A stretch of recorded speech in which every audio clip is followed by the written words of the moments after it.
folks, as promised, it is 2:02. We should get started. If there's any issues you guys have with audio or video, just let us know, and we'll try to correct that as quickly as possible. Just use that questions box as your best friend. What we're going to do today is just talk about what we think are the right ways to prepare for and plan around using Meta in a very effective way in 2024. Got a few presenters here. My name is Nick Rajpal, I'm the SVP of Marketing Sciences. I've been here for 15 years. I helped develop a lot of our solutions 15 years ago, like our SEO program, Google Ads, conversion testing, email, and Amazon. Today, I oversee a department of holistic strategy planners. What we're trying to develop is the right way to plan all of your marketing so that it applies to 15 plus different channels that you're invested in.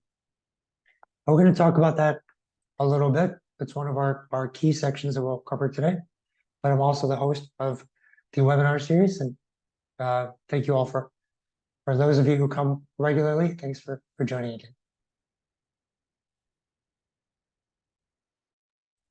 Awesome. My name is Caitlin Kerr. I'm the social media manager here at Exclusive. I've been here actually almost 5 years. And with that, I've been able to help drive program and service innovation for paid channels, which includes Meta, Instagram, Pinterest, TikTok, LinkedIn, you name it, we can make it happen.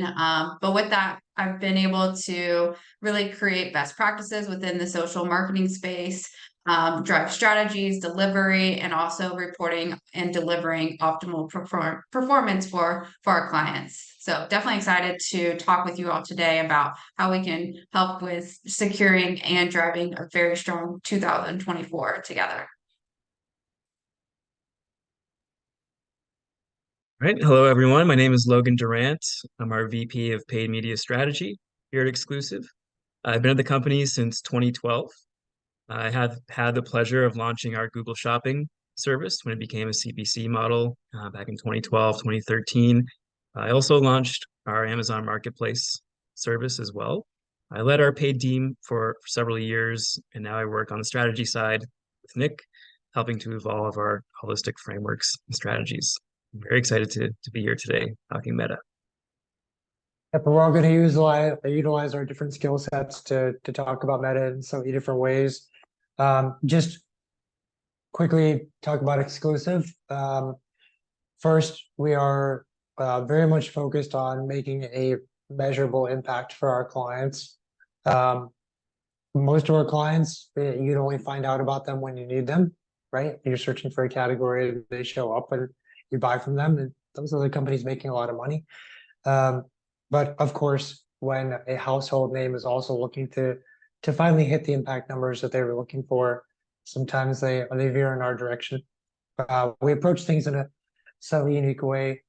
We have channel specialization where, for example, if we're working on Meta, which we're discussing today, we know kind of the advanced ways to get best practices or go more advanced, which is actually section 1 and section 3 of today's presentation. On the flip side, we have 15 plus channels that we manage. So we've created a way to look at all those channels as if they were one platform and plan across all channels as if they were one strategy. That's going to be section 2 of today's presentation. Our technology helps bring all the data together so we can cleanly do this. We're pulling in API data from every single source, organizing it with a meta layer, and it'll all make more sense as we go through the presentation. One thing to note, though, is we've been around since 1997 as Exclusive or Exclusive Concepts.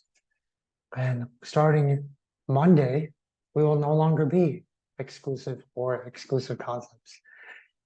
We are now part of the Agito family. Agito is Exclusive merged with several other agencies, REQ, High Noon, EK Creative, and more to come. And the first of the dominoes to fall will be Exclusive no longer being exclusive. And in fact, when you receive an email follow-up from us after this webinar, it'll be coming from Action. So a lot to look forward to on that side. Let's start off with why people should still be thinking about Meta. We know the sentiment of advertisers and CMOs and business owners that TikTok's getting a lot of attention. Shouldn't I be on TikTok and not Meta? What about the big debacle of iOS 14 and the deprecation of the Facebook Pixel? Are people still advertising? Do people still use Meta as much? And the thing is, Meta is still very much table stakes, but it's also innovating. So in terms of table stakes, remember that Meta and Instagram and WhatsApp are all part of one system. And if you look at the top 4 most utilized systems, you've got Facebook, WhatsApp, and Instagram all in there with 2 billion, and 3 billion users. There's a lot of overlap between those, which is even more powerful when your Facebook Pixel is essentially being utilized across 3 different platforms and a lot of different behavior. There's also a lot of innovation. What we're going to cover today is some of the tools, native and third party, that are helping our clients get better results, and we're fans of them now. You know, it's a skunkworks operation until you found something that is consistent and effective. But we're going to share, of all the things we've been testing in 2023, the ones we really want to carry into 2024.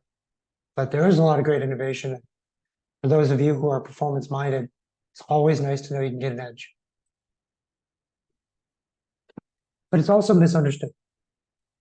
And we're going to try to touch on quite a bit of this today, because if you are currently advertising, whether you're advertising a few $1,000s or you're advertising $1 million plus per month in Meta, you could be doing it wrong still. And in fact, you may not even know where it lives in your strategy. So we're going to talk about today are 3 key misunderstandings. One is journey type disparities. The importance of Facebook for a business that lives and breathes in a search space, and the importance of Meta for a business that basically needs as much awareness as possible. That's what we're going to talk about on the journey typing side. We're going to talk about different ways to improve your attribution modeling. I can get more insights from media mix modeling as a neutral arbiter of data.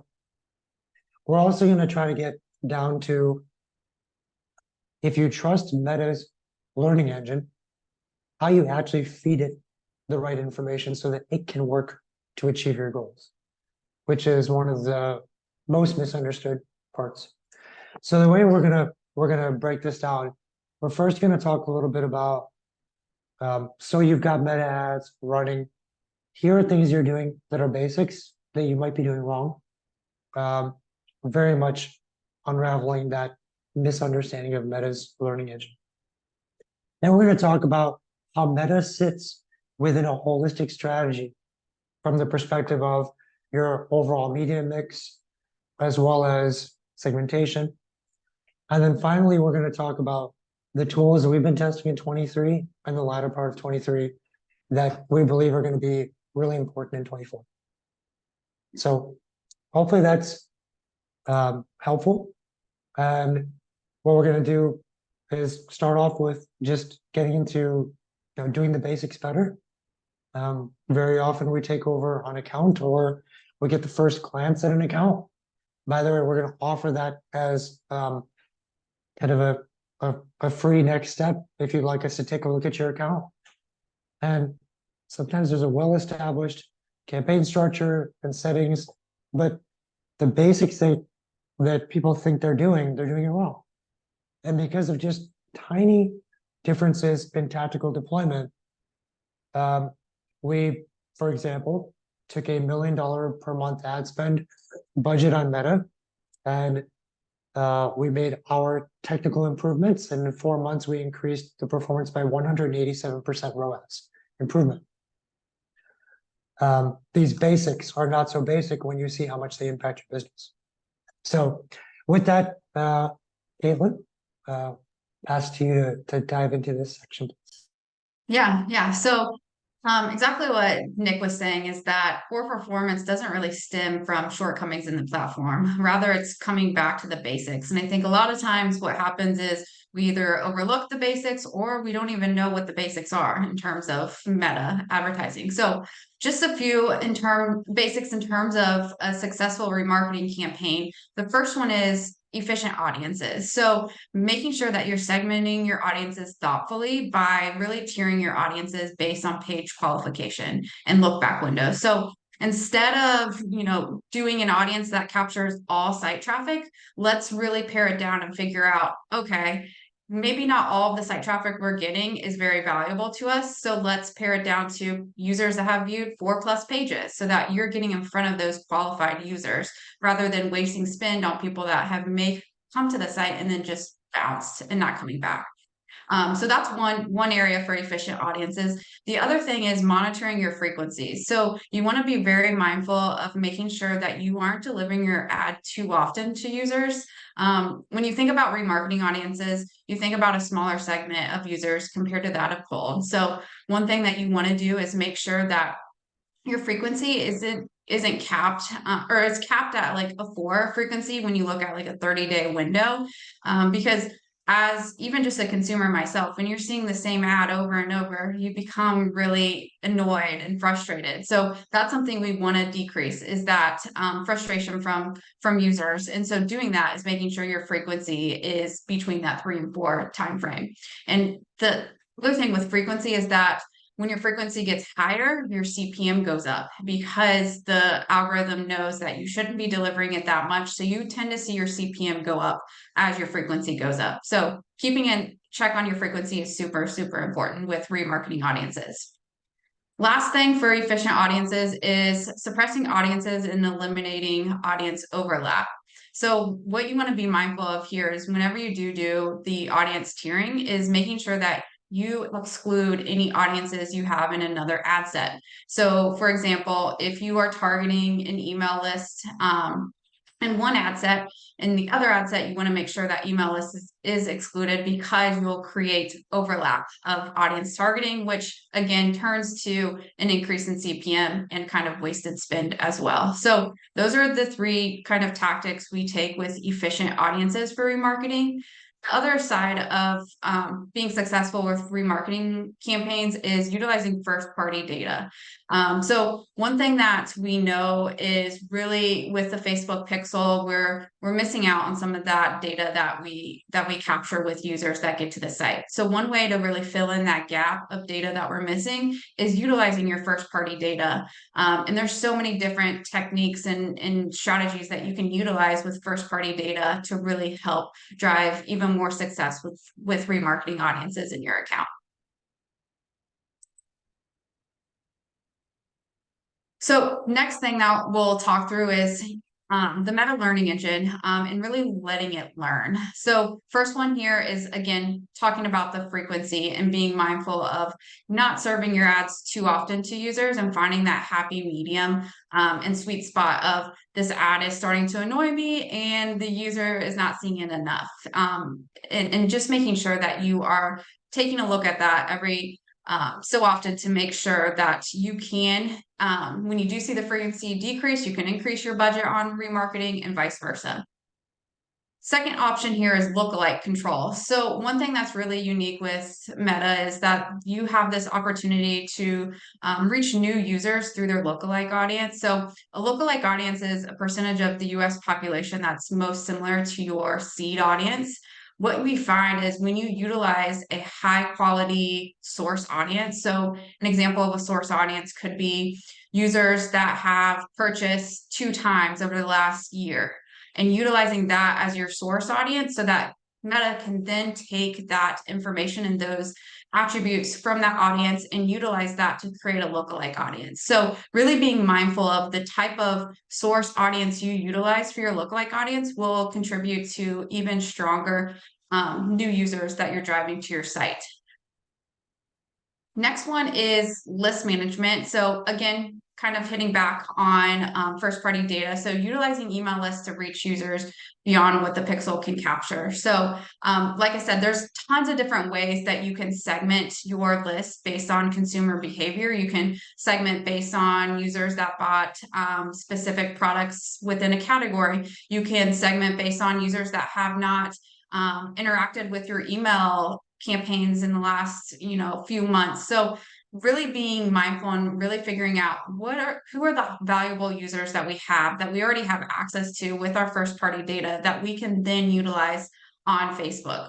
The other thing here is that when you do figure out those email lists, you can then create lookalike audiences off of those as well. So being mindful of utilizing first party data and really capturing remarketing audiences, but also lookalike audiences as well. And then the last thing is reach. So this is super important, is really fine-tuning and understanding the number of unique users that are seeing your content. You really want to focus on quality of your creative, because that's what's going to grab their attention and get them to the site. So making sure that who you're targeting based on your audience, the creative is speaking to them, and then also making sure that you're looking at your reach. How many people are you reaching with this ad? Is there other metrics that are causing the reach to be lower? And if so, how do we increase reach so that we are reaching as many people as possible, so that you are giving the Facebook algorithm as much data as possible for it to deliver your ads as effectively as possible? So those are kind of the 4 different actions that we really look into with learning about the Meta's engine, and really feeding it information to help it learn faster and more effective to drive your ad performance. Yeah, and another one of the basics that we really have to nail, and you've already brought it up several times, Caitlin, is the usage of first-party data. We've established 3 levels of sophistication on how to use first-party data. First level, the good option, is just simply uploading the email addresses you have for your customers and using them in a basic campaign, like a remarketing campaign. Just merely activating that data is going to fill in a lot of gaps that are present in the Meta pixel. It just doesn't capture all the data you need to really effectively remarket. A better option is to actually create segmented lists of your customer data based on how they've interacted with your brand. So Caitlin, you had a great example of someone who's bought 2 products or 2 purchases from you, or like a VIP type customer versus a first purchase customer, perhaps. So getting that segmentation right will allow you to deploy different campaigns with different goals and different success metrics. And the best option would be to combine those segmented customer lists with creative and messaging that's aligned with each segment. And that's when you really start to unlock the true power of first-party data. Is you've segmented the lists, you have different goals and objectives for each, and you have compelling creative and messaging that speaks to each segment.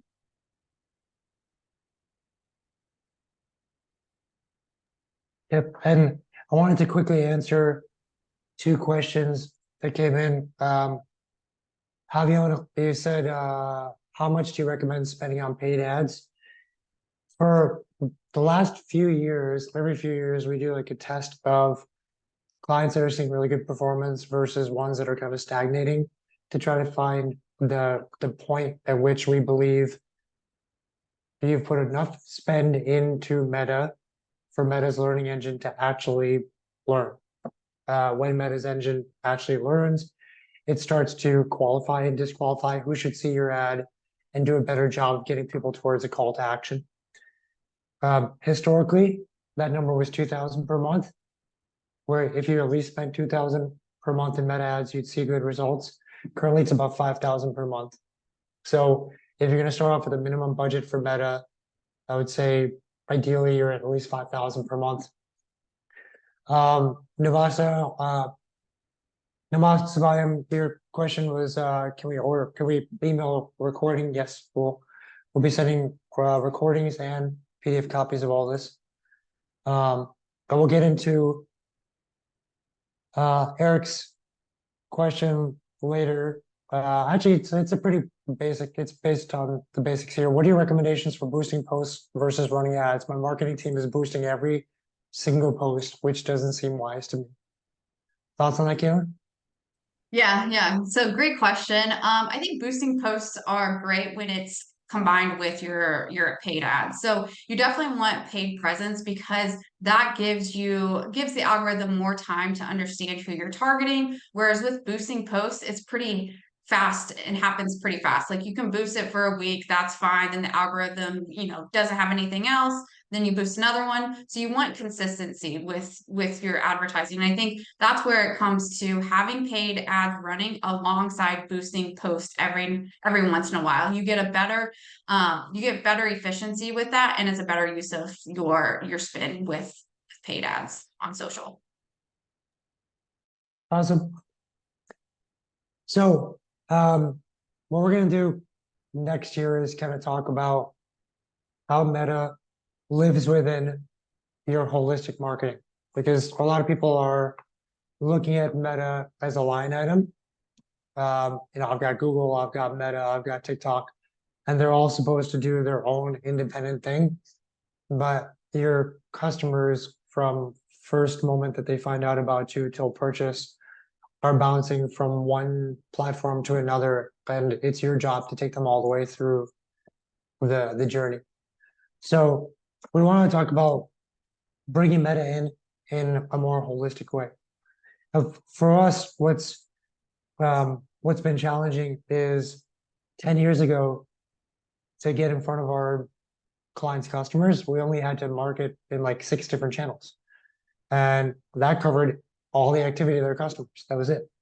Now there's at least 15 channels required to stay in front of your active customer base at the right time. So what we decided to do was revamp the way marketing should be planned. What we realized was all these platforms, from Meta to Amazon to TikTok to SMS to email to SEO to Google Ads, they're all built by roughly the same people. They get a job at Google Ads, you build some ad functionality, you get hired by Amazon, you build it there. And they all have similar ways of creating audiences, cold audiences, search ads, remarketing to get someone to buy, remarketing to get them to buy again. And they kind of coalesce around 5 distinct desired outcomes. Every channel has functionality to get cold awareness, to improve search visibility, that's consideration, non-branded search, to take past visitors to convert, that's conversion, to get past customers to buy, that's loyalty, and to get past customers to like, share, review, that's advocacy. And you should have a plan for your business across all these 5 desired outcomes, and then deploy it across all channels. And what you're going to find is, once you've created a 5-point strategy, Meta's looking pretty good. Meta looks like it can help you with a lot of these things. So you don't ignore it, but you just see it in a different way. We call that, by the way, the virtuous activity cycle, because it's measuring good quality and quantity of activity in these 5 buckets, and they virtuously support each other. All that activity spins the flywheel of a business.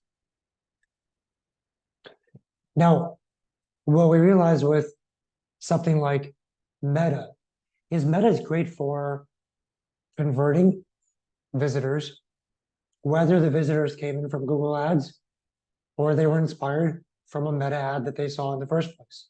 So consideration, Google Ads, search, or awareness, Meta ads, they still have to come to that conversion point. But again, where they diverge is for a business that needs to build brand awareness, Meta becomes super important. Why would a business need awareness?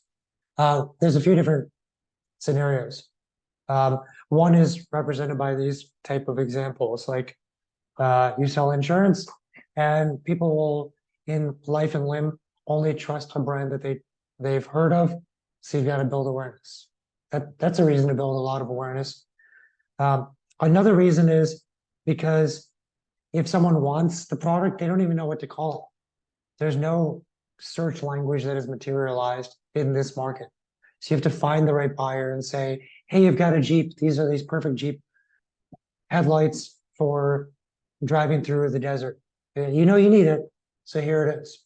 You never searched for it. So in those cases, the brand-based journey, meta becomes really important because it builds the entire top of funnel. In a search-based journey, you want to build your top of funnel through search ads, SEO, Pinterest, YouTube, Amazon, all the things people search for with deliberate, meaning I want this category, and then you use meta to mature that person to buy and to buy again. In other words, you get to figure out where all this lives. So you choose your journey based on understanding your customers. And if you know that virtually everyone you will sell to will say, I'm in the market for this, they go search for it, then you're a search-based journey. And if all you want is efficiency, just show up and search and use tools like Meta to convert. If you don't care about efficiency as much, you just want to grow, then you could plant some seeds of awareness, try to take advantage of more loyalty and advocacy opportunities. But if you know that your journey is brand-based, that there's no really good search language in your market, this is roughly 30% of e-commerce businesses, roughly 30% of our clients are brand-based and growing. This used to be almost 0% of the market. It just keeps growing. Then you first focus on meta awareness. Some people will click on a meta ad and buy. And sometimes you have to just nurture them to purchase. And maybe just in case they stray away and go to Google, you just want to show up as well for growth. But when we get to how we use meta different for each of these journey types, we're going to bring Logan in as the VP of paid strategy to talk about how when we create a strategy for a client, how this starts to get implemented properly on meta. Yeah, thank you, Nick. So once we establish, whether you're a search-based or brand-based journey, then we start to become very prescriptive in terms of what types of investments you need to make, and you need to be investing in those centers of efficiency or those centers of growth that Nick just outlined. When it comes to a search-based journey, here are a couple, tips for each. What we tend to see are, search-based journeys. The customer journey tends to start on Google search. Google Ads tends to be the biggest customer acquisition engine. Meta is good for customer acquisition engine, but the results can be overinflated, especially in remarketing. So we need to rely on neutral arbiters of performance measurement like media mix and media efficiency ratio, which we'll talk about more in the coming slides about how to actually assign the true value of your meta advertising. When it comes to brand-based journeys, these are merchants who acquire most of their customers on Meta. It's very conducive to a visual-based ad. There's not a whole lot of search that goes on for non-branded terms. Brand-based is, to Nick's point, kind of what Meta ads were built for. So once we've identified these journeys, like I said, we can start to become very prescriptive about your level of investment and what KPIs you should pursue in each part of the marketing cycle. So Nick introduced the virtuous activity cycle. Here we have it here: awareness, consideration, conversion, and loyalty.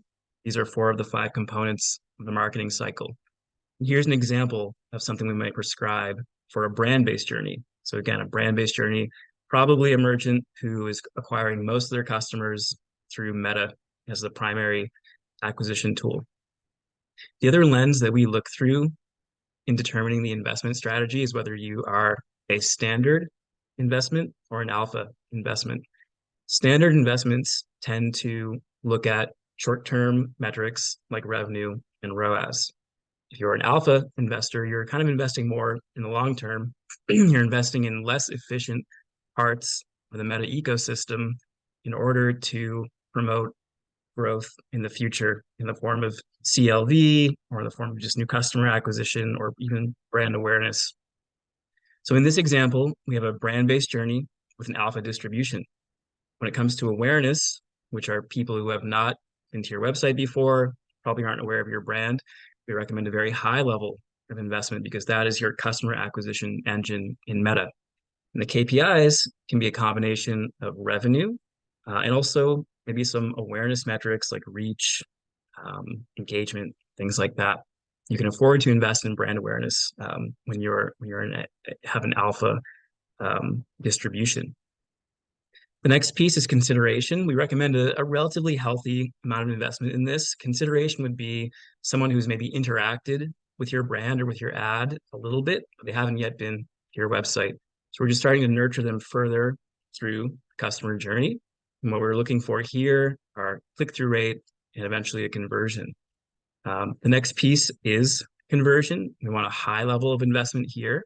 So these are users who have been to your site before. We want to remarket to them to make sure they buy. And the KPIs here are very ROAS focused. When it comes to loyalty in a brand-based alpha situation, we want a healthy amount of ad spend targeting past buyers, either promoting replenishment of the past purchase or maybe an upsell or a cross-sell of adjacent products. On the other end of the investment spectrum, we have a search-based standard merchant. So again, search-based is their customers tend to start their journey on Google or Bing search. Meta is used to help and assist with customer acquisition, but it's not the main engine. We have a different investment strategy here. For awareness, we do want to invest in it because Meta can still be a customer acquisition engine for search-based merchants. But we want it to be very targeted and focused. And we want the KPIs to really be ROAS focused or CPA focused. Consideration usually has a relatively low level of investment because in a search-based journey, the purchase tends to be a little faster. We don't need to nurture people along through an extended purchase journey. And then the conversion investment needs to be relatively high. So this is remarketing to those high-value users who, you've maybe paid a few dollars for a click on Google Ads. You're trying to remarket to them on Meta. You want to make sure that you get that conversion. But the caveat here is that Meta really likes to take a lot more credit than they should for remarketing revenue.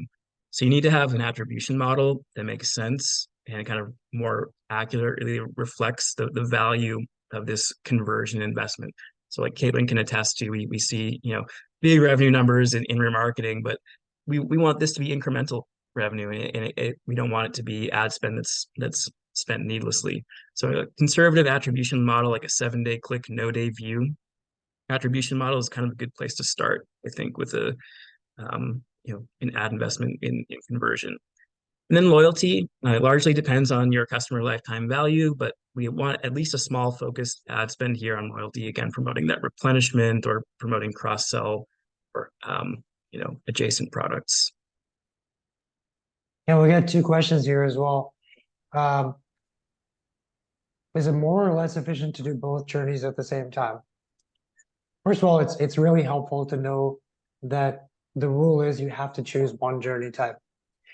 If there is a clamoring for search visibility, what you'll see, and this is, at the end of this presentation, we're going to offer to do a growth plan for anyone who wants at no cost.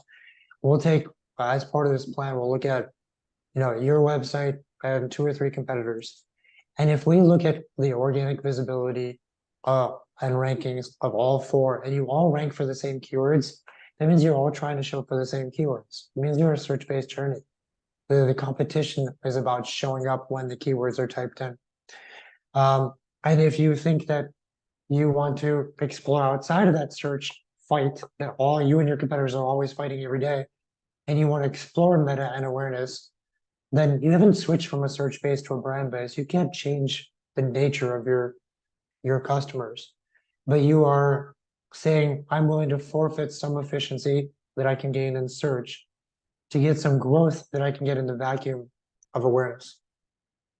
And then the flip for brand-based. If it's all based on awareness, then you're taking some risks showing up in search because people don't know what to search for. But it's good to know where you are, and you're either kind of standard, that's very efficient, or alpha, which is taking some risks out of where your competitors are. In your question, in your opinion, which is more difficult to achieve, building a search-based journey or building the brand-based journey, and why? If the search-based competitive landscape is filled with high spenders, and put it this way, either one, it depends how saturated the market is. If you are trying to build awareness in a category that requires awareness to succeed, and you're not able to edge your way into ads because everyone's bidding so aggressively because they have developed a really good model and funnel and customer lifetime value, that's hard. If your business is search-based and you've got huge companies that are constantly taking all the top spots through Google Shopping and they're bidding really aggressive, and they know that they're going to get a high lifetime value and a high conversion rate, then trying to edge your way in there is going to be difficult. Neither one is more difficult, but the competitiveness of the landscape is going to make it harder to break into. But it's never too hard because most people don't know if they're a search-based or a brand-based journey, and as a result, they're still scattering their investments everywhere as opposed to focused on the right thing. I'm search-based, I focus on consideration. I'm brand-based, I focus on awareness. If they knew how to prioritize, they would have a killer marketing performance. So there's always room. Next thing that we want to talk about is essentially every quarter or so, we believe businesses should kind of look back at themselves and say, where am I? Am I hurting on the cash side? You know, do I have 7 locks on my door trying to keep bankers out? If so, you probably want to keep your focus very short term. From day 0 to day 30 of the month, how much cash goes out, how much cash comes in, what is the proportionality, that is marketing efficiency ratio. Marketing efficiency ratio is kind of like the godmother of all ROAS and efficiency metrics.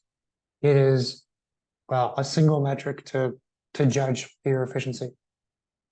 Or instead of being locked in efficiency and not seeing your business grow, you might say, I would like modest improvements in efficiency. I would like modest improvements in my growth, and I'm willing to balance both for like 20% or so growth. Or you might be in the long-term side where you're saying, it's November 29th, I'm looking like my pace is going to be 5% year over year. I've been working on efficiency all year. I missed out. I didn't track net new customers. I didn't track customer lifetime value growth. I didn't set an aggressive cost per acquisition. And now I'm going to, next 90 days, focus on long-term. So without launching a poll, I'm going to ask in the questions box, if you were to put on your CMO and CFO hats at the same time and set a plan for the next 90 days, would you personally vote for your business to stay focused on get a little bit more efficiency? And you're spending 10 cents out of every dollar on marketing. It'd be nice if it was 9 cents. That's keeping things short term. Are you looking at flat growth and you would love to set aggressive customer lifetime value growth, more aggressive cost per acquisition targets, track net new customers to see that grow? Or do you like just being that zen place in the middle of keeping it balanced? And I know it's not easy to answer, so I'll let people take a few moments and eventually come back to this. But the reason you need to choose, and you need to set targets, the ones that should be moving, is because it changes where you put your money. If, for example, you want to decrease your marketing efficiency ratio, which is a good thing, you would spend more on consideration and conversion. But if you're really a brand-based journey, awareness. If all you're trying to do is, in a bad economy, get your past customers to buy as much as possible. You might say, I want my customer lifetime value to really boost for the next 90 days. That's loyalty and advocacy. If you say, I've got to get net new customers, then you would set your target cost per acquisition close to your break-even cost per acquisition and put a lot of money in the top of funnel through awareness, consideration, and conversion. And it would drive up your net new customers. So interested to see what people's thoughts are in, do you want to keep things efficient the next 90 days, balanced, or start shifting towards long-term? But again, you make that decision to start executing against it. Logan, when someone is deciding to invest more in awareness for consideration, conversion, or loyalty, can you walk us through what the implications are on the actual meta execution? Yeah, so there are a lot of kind of tips and tricks here to get the most out of awareness, consideration, conversion, loyalty. So when it comes to awareness, and we like to think about this kind of like holistically, right? It's the whole purpose of creating this virtuous activity cycle and different components of it are to kind of break down the barriers between channels and think about not just what a meta ads strategy is, but what's a good awareness strategy across Meta, Google, Bing, all the different channels that we have to consider as marketers. So when it comes to awareness, we like to sync our creative and messaging across these different paid platforms like Google, Meta, Criteo, YouTube for consistency's sake. And then same thing with our segmented customer lists. You know, these customer lists that you get from your ESP can be the genesis of campaign audience targeting across Meta, Google, Criteo. And then we want creative that prompts an engagement or a click. In Meta in particular, it's really important to use text overlays. Caitlin's always saying that. It's something we absolutely have to do because people really only pay attention to what's in that image, and they don't really read too much of the ad text that so many marketers waste their time on writing far too much of for Meta. When it comes to consideration, we want to retarget to past video viewers. This is kind of a newer tactic we've pursued as an agency. It's kind of like, okay, we've invested in awareness. People have viewed our ad. They haven't come to the site yet, so we need to give them that extra nudge to click through and actually pay us a visit so we can put them further into the marketing funnel. And that creative and messaging should be designed to get a click and not just an engagement with the ad. When it comes to conversion, again, sharing those customer lists across all the channels is really important, especially if you're a merchant who tends to collect a lot of email addresses pre-purchase. Like if you have a first purchase discount, it's an email list that can be really compelling to activate from a conversion standpoint. We can even use UTM parameters from Google Ads or Criteo to retarget those users on Meta. So kind of like cross-channel synergies there. And then the creative has to seal the deal. So we're looking at, aligning to different modalities, which we'll talk about later in the presentation, and having the right value props or the right call to action for your user base. And then the final piece, loyalty, where we're looking for our cross sells on new products or maybe replenishment. We want to potentially to even target lapsed customers and re-engage them with the brand. So, loyalty, a lot of people tend to address it with email or SMS, which is great, but only so many people will open an email. And there will be a list of people who don't really engage with email, and maybe they might be a lapsed customer. So this is an opportunity to re-engage them with the brand. And then that creative and messaging just needs to prompt that additional purchase. You already trust us, so you should buy product X, or you own product X now. It's time to buy product Y. Awesome. And a few questions that came in so far. Will the deck slides be available post-webinar? Yes, everyone's going to get an email from Agital, our new name that we go live with on Monday, with both a PDF of the deck as well as a recording. Mark asked, you all include Bing in your strategy. What is the percentage of customers that use Bing I think with cloud community, like 65 to 70% of our clients are using Bing. We use a lot of features in Bing that most agencies don't use. It helped us win the award for Rising Star Agency in the US. And then we then won the Rising Star Agency in the world, both this year, for utilizing Bing correctly. Another part of getting your strategy right on Meta and not just using Meta in kind of a lackluster way is using Meta to activate the buying habits of your segments. First thing you gotta do, of course, is recognize that you probably built your business around 2 or 3 segments and you want to organize them. I got segment 1, segment 2, segment 3. This is how I describe each, and maybe even the products and messages that might be important to each of these segments. The customer lifetime value potential, the discount potential versus non-discount potential for each segment. These are the things you want to think about when creating your separation. When you do that, though, one of our learnings that we've been activating for the last 15 years is that it's important to cater to the buying habits of users.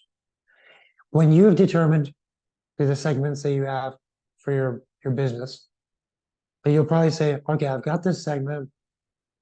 They pay full price. It's marathon runners, and you sell shoes. They pay full price. These shoes mean a lot to them. They want high performance. In fact, if they saw an ad, they don't want the ad to say 50% off. They want to see an ad that shows like a phenomenal run, like someone who they aspire to be like. That would be competitive. The ads to that target would be about personal aspiration. If you then had this shoe store and your customers are novice runners, it's January 1st, they want to learn how to run because they want to lose that weight. They are going to engage with, bestsellers, reviews, they might talk to your chat bot. They are going up a learning curve. People who buy shoes regularly, but trust that you always have things in stock and no nonsense, good prices, are probably methodical. They also want you to tell them, is this good for cross training, for long distance, for cross country? They trust that you have that data. And then people who are like just buying sneakers for fun, and they'll buy as many as they possibly can, they might buy based on a deal. If you have these different segments, there's a whole library of tactics that you can start to deploy on your website, in your advertising. What we've done is highlight some that overlap with Meta. So if you're talking to the marathon runner, you may want to activate these type of tactics, like say less, focus more on imagery. Activate a loyalty program. Use dramatic imagery.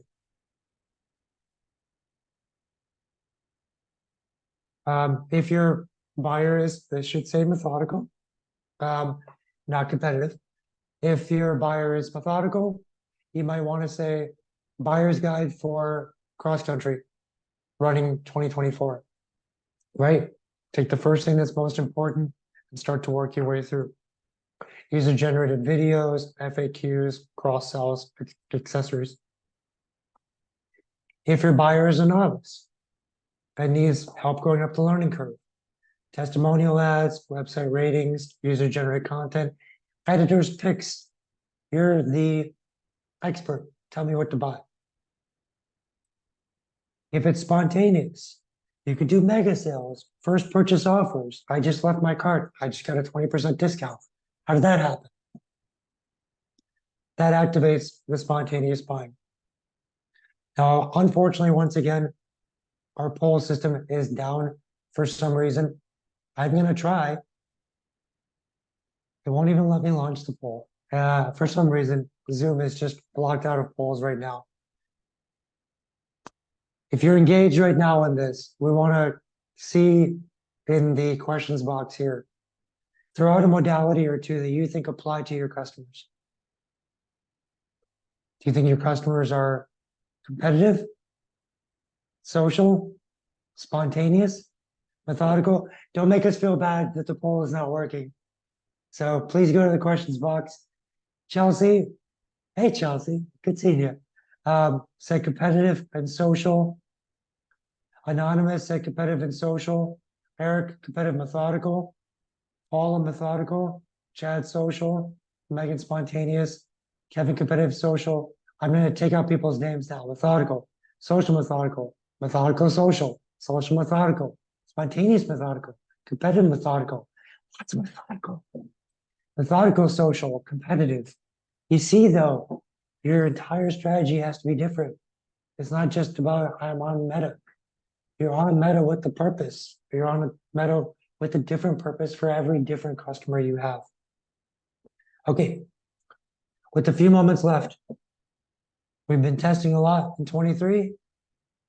Caitlin, take us home in terms of the tools and tips and software improvements that you think are worth trying.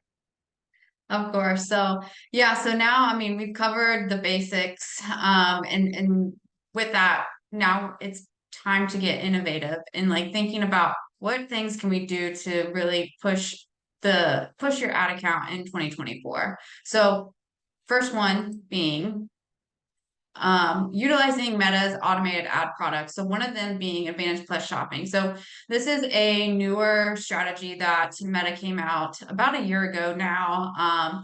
And I know this past holiday, Black Friday, Cyber Monday weekend, a lot of advertisers were leaning into it with their campaigns. And this is something that is only going to become more and more prominent in this space as we move through 2024. So with Advantage Plus shopping, what it does is it leverages machine learning to help you reach valuable audiences with greater efficiency. So if I go to the next slide here, really understanding Advantage Plus shopping. So what it does is it's designed to give you more control to the algorithm to maximize your advertising performance, removing the human bias from targeting users and selecting ads. So instead of doing manual targeting and relying on your instinct in terms of interest targeting, really lean into letting Facebook's algorithm determine who to target. It gives you back more time to really optimize your creative, which creative is the really sole purpose and really sole driving aspect of Meta moving forward is your creative development. And that's something that you can rely more on with Advantage Plus shopping.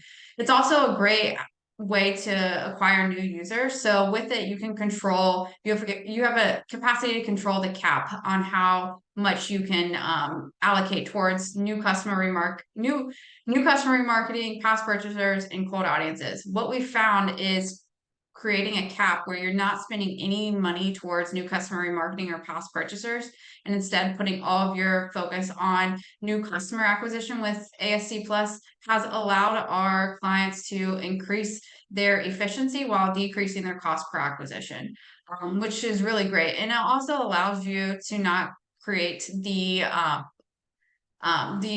remarketing overlap of targeting. So with ASC Plus campaign, you probably have a remarketing campaign also running, and you don't want to cause any overlap of audience targeting with these two campaigns competing against each other.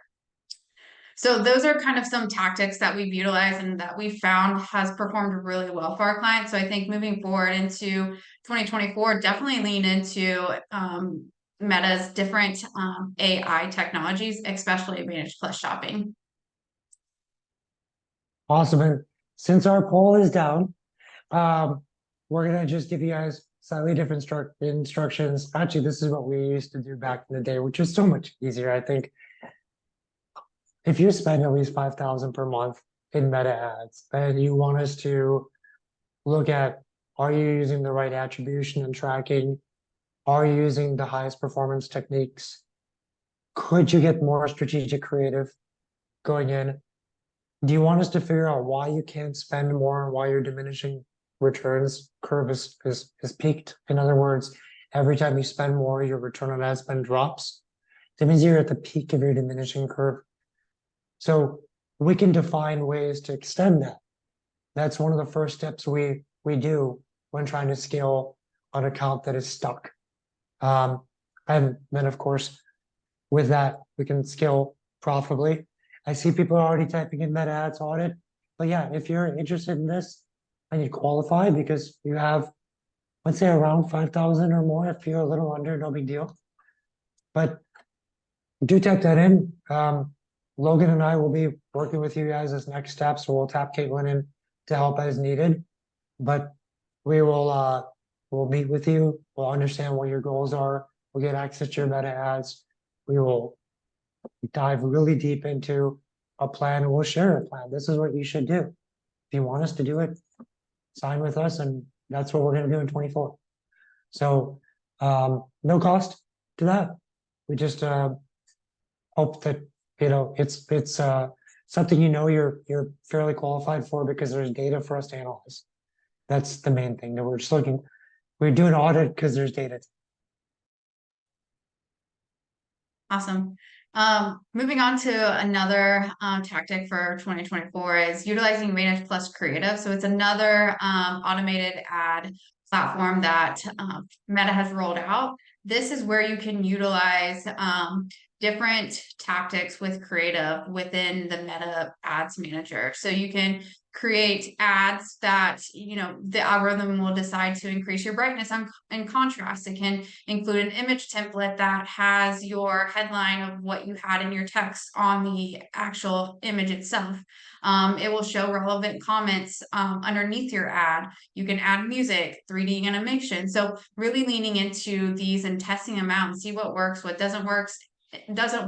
Will help you really evolve your creative without taking away time from being able to do other things to optimize the account.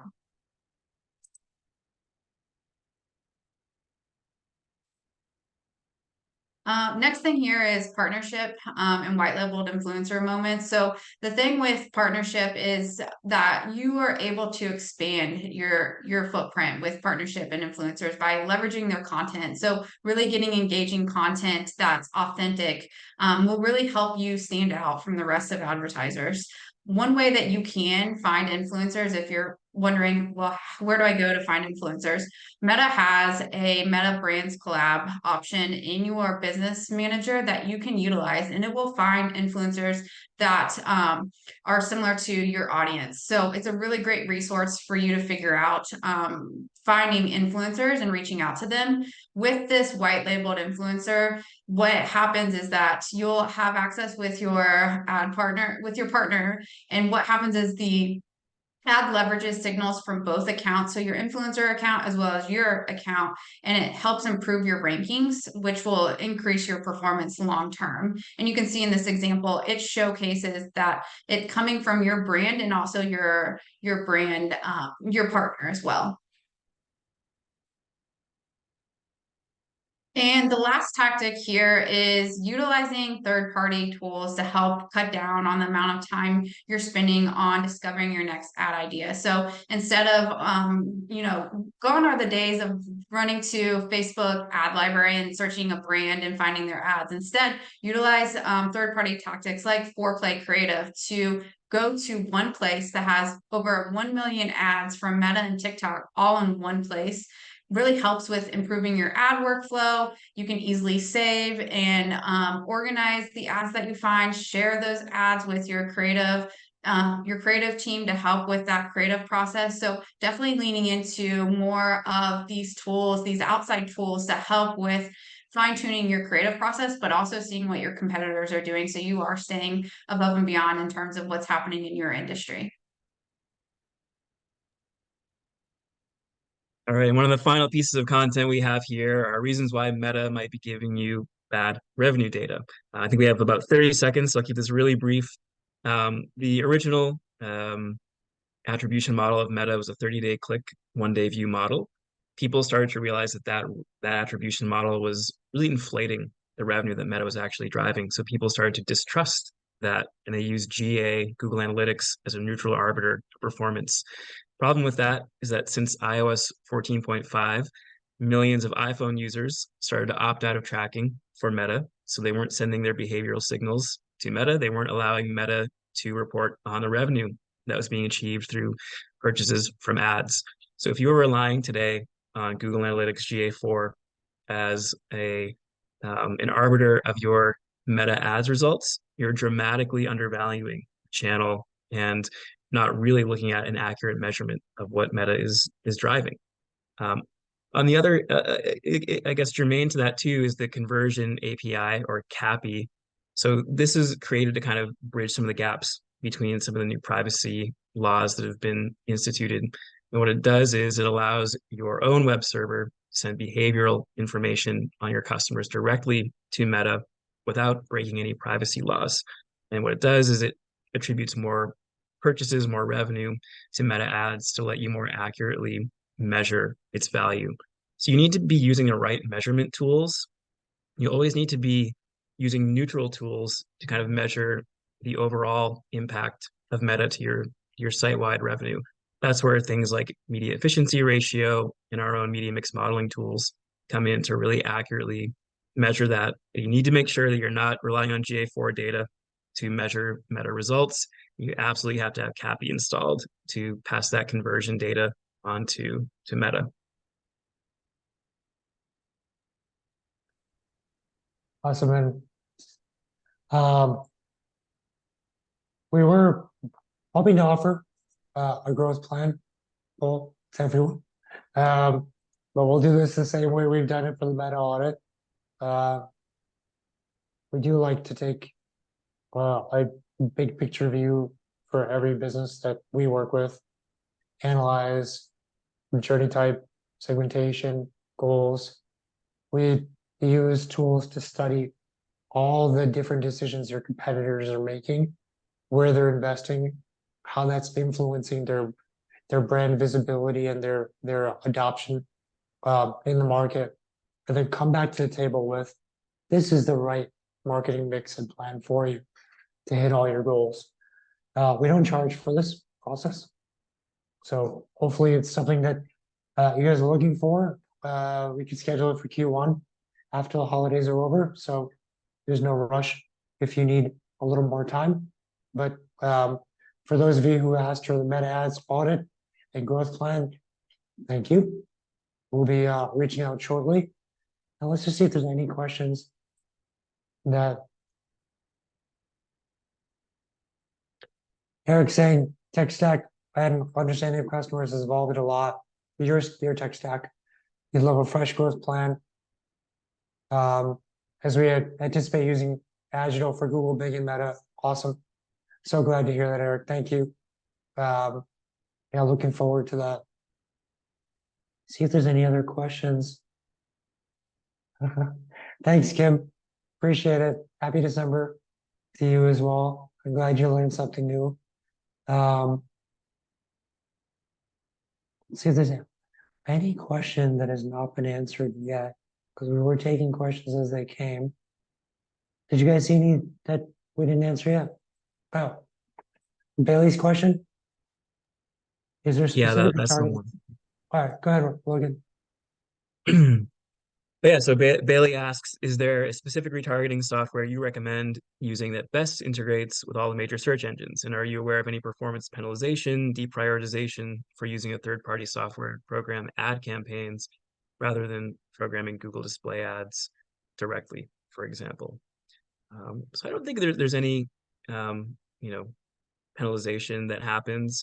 If you're looking for like a great third-party retargeting platform, I think Criteo is amazing. It has a really wide reach, and it also has fewer restrictions versus like Google's retargeting. So you can just get at more varied types of audiences that you might have some restrictions around in Google Ads or even Meta, for example. We tend to use a cocktail of a lot of platforms, Criteo, Google, Meta for retargeting. If I had to choose one, I'd probably choose Criteo, but I think Meta and Google all have their place in the marketing mix as well. Awesome. I think we actually answered every other question as it came through. Oh, wonderful. Chad is asking for a growth plan as well. Thanks, Chad. Thanks for the details as well, about your company, and yeah, we'll get in touch about that. Alexa said, thank you, I learned so much. Thanks, Alexa. See if there's another question that just came in. Nope, we're good. Okay, folks, thanks for staying a few extra minutes. Hope you're already enjoying the holidays and hope you continue to. Caitlin, thank you so much for getting in the weeds with us on some of these really cool improvements that we're able to activate on the meta side. Logan, thanks for bringing it up to the holistic side. And folks, thank you for taking time on, I'm sure, what is a very busy week for you. But we'll see you in a couple weeks again for the next one. Thanks, everyone. Everyone. Bye.